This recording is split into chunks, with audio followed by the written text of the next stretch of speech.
odd that the minister used the word capitulate, because that's exactly what they did. When we were in the heat of the negotiations, all we heard from the Conservatives was that we were being too tough, that I was being too tough. I can assure the minister that nobody thinks that this government was too tough with Donald Trump and the Americans. Nobody. Now that we have a deal, they've discovered their Monday morning courage. Mr. Speaker, we were tough when it mattered. It seems like the minister had some Sunday night panic as they agreed to concession after concession after concession. Conservative leader Andrew Scheer has some tough words, as you just heard, for the Liberal government over the recently negotiated trade deal with the United States. Scheer claimed on Twitter this weekend that he would have signed a better deal. Will he connect with voters on Canadian concessions in the USMCA? It's time for the Power Panel.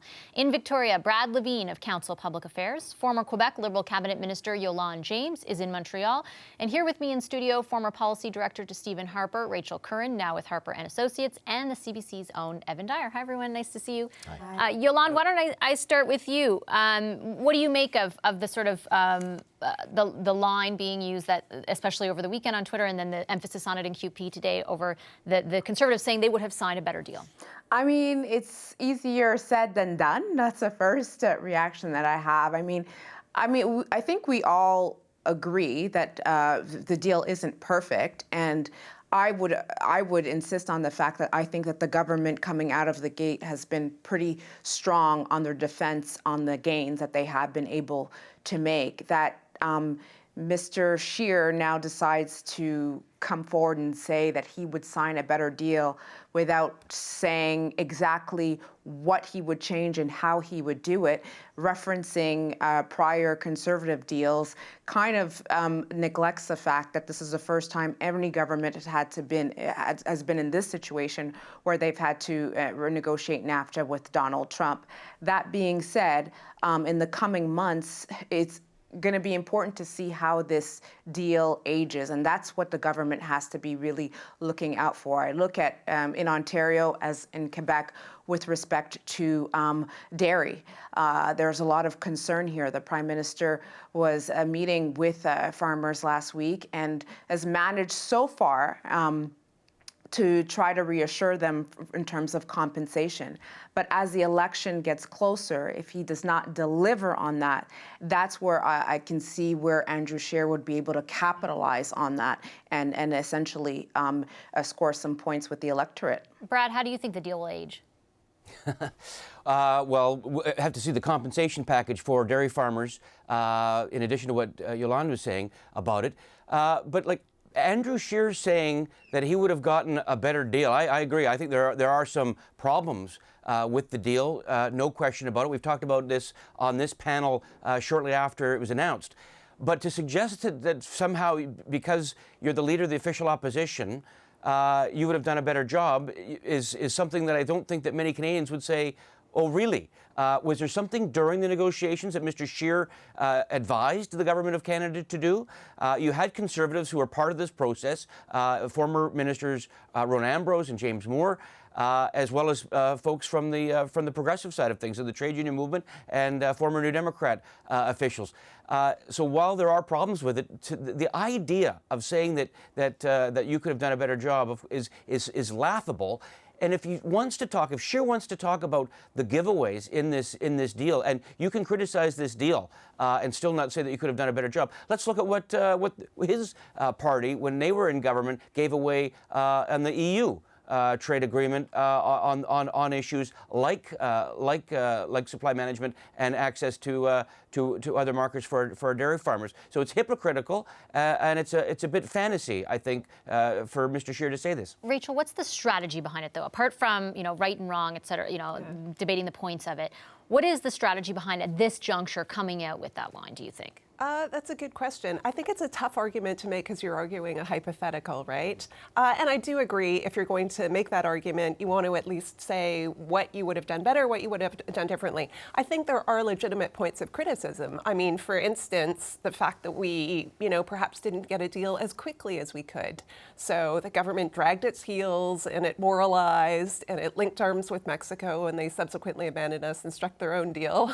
And in the meantime, we had these months of, terribly damaging economic uncertainty, plus the steel and aluminum tariffs, which are still not lifted. Those are all really, I think, valid points of criticism. So I think you can criticize the negotiating strategy. You can perhaps criticize the fact that the deal wasn't reached as quickly as it should have been.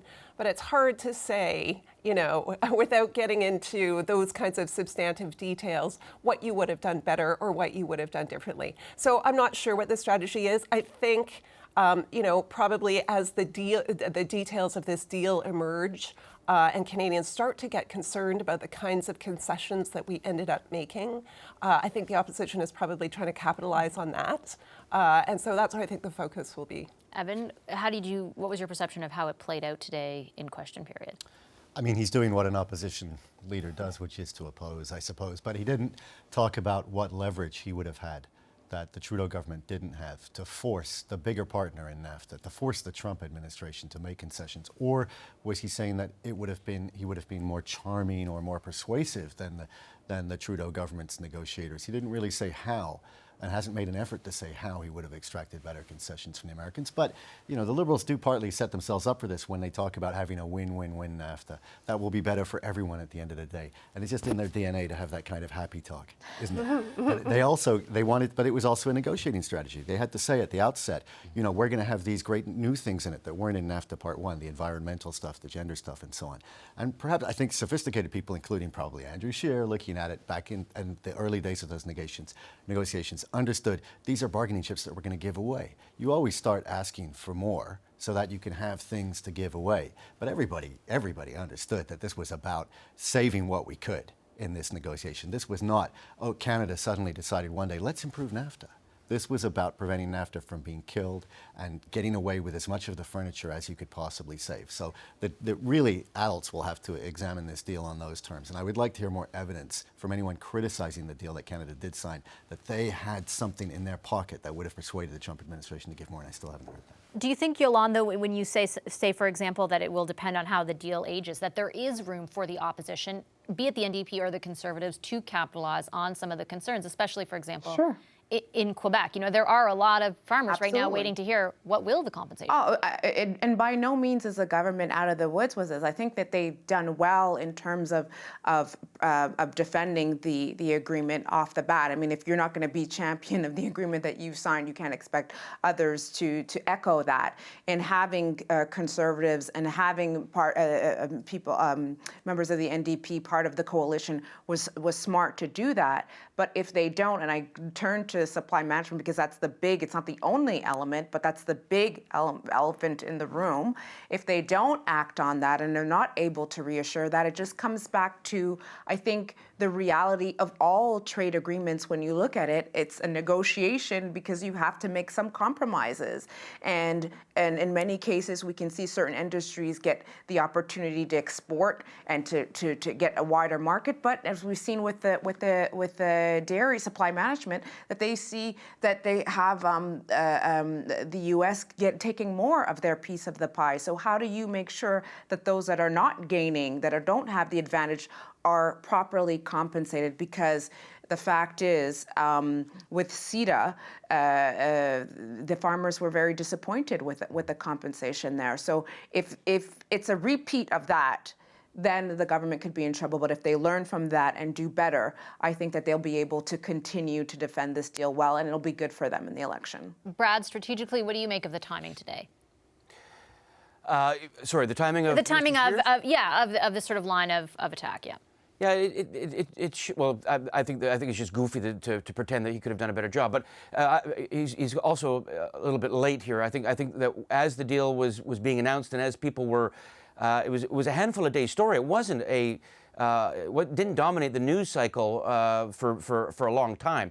Now he's trying to obviously kick it up a couple of notches. The two areas I think for the opposition parties. One is as Yolanda's saying, it all comes down to the compensation package because we've got to keep one eye on the federal election coming up in the seats where dairy farmers in Quebec and Ontario have enough clout. They flexed it in the leadership of the Conservative Party. The second one, though, I think it's how much weight the federal government put on getting the steel and aluminum tariffs removed. Even if they can't get Trump to back down on those, because we know that those are up for his other negotiations with other trade deals with other countries. But the perception, as well as working hard to get those tariffs lifted, though, in the absence of those things, I think Jagmeet Singh, the NDP, have lots of room to beat up the Trudeau government on. Quick final word to you, Rachel. Yeah, I think, look, in terms of timing, I think the opposition leader is trying to capitalize on the fact that these details around the agreement are now coming out, and the details which a lot of people aren't very happy with. I agree with Yolande. Compensation for dairy farmers is going to be a huge issue. Compensation for provinces, arising from higher prices for prescription drugs because the patent period on those was extended. That'll be an issue. So there's all of these smaller provisions which are going to have a real impact on provinces or individual Canadians or particular sectors, and how the government deals with those is going to be pretty key.